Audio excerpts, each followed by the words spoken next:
Next, let's take a look at some of the other things we can do with the adjustment brush. So go ahead and open up the image for this lesson if you want to follow along. And a quick note about workflow.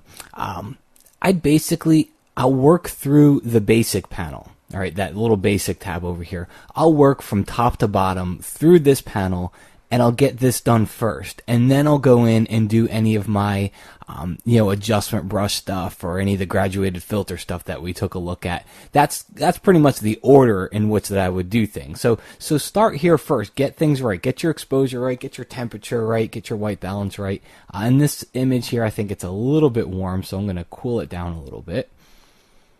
And that looks better. Exposure, I'm going to bump it up a little bit, but honestly I can't because I have this really bright background, and that's what we're going to go use the adjustment brush for. So I'm about pretty much set here. I'm going to leave everything in the basic panel alone, and I'm going to go click on my adjustment brush.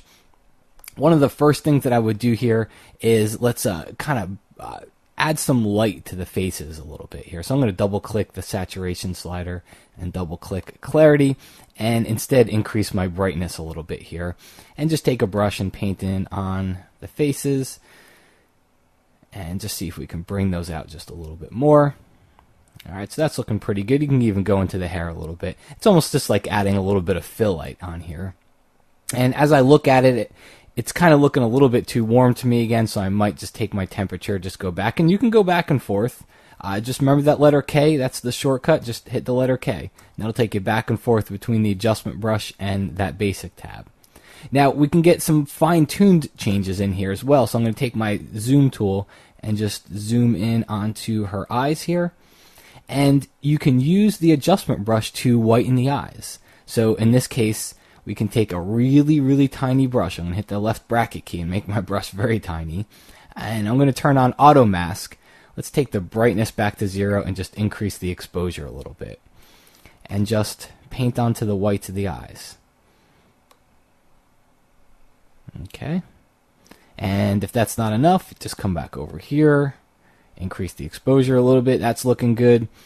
Come over to the other side, do the same thing. Alright, so that's looking good for the eyes. If they have a little bit of color in them, you can always take your saturation slider down, and it'll start to make them gray, so don't go down too far. But if you take it down a little bit, you could start to get some of those, any of those little red areas out of there as well. Now, we can come in here, I can click on New to add a new brush, and I can paint over the colored part of their eyes here, or her eyes, and instead of increasing the exposure, which I might want to do a little bit, I can come down here and I can increase the saturation as well. So we can kind of punch some more color back in there, and heck, you could come in here and you could change the color of the eyes. I'm not saying that I would because it looks funky, but you could. If you come in here and they have the right color eyes to start with, you could probably very easily change the color of somebody's eyes using the little color swatch down at the bottom there. Alright, so let's take a look here. Let's hit our preview before and after. So I think we've done some nice changes in here.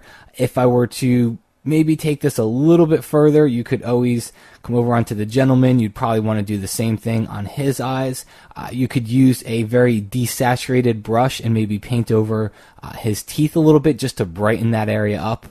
Just add some more white inside of there. So there's lots of different things that you can do with this brush. It's not really just about dodging and burning, which is what we did on the last image. You can get in here and you can do some pretty nice retouching things on your photos with that adjustment brush. Now, this photo does need one more thing, and I'm going to talk about that in the next video because it's another new feature inside of Camera Raw 5, so make sure you check that video out too.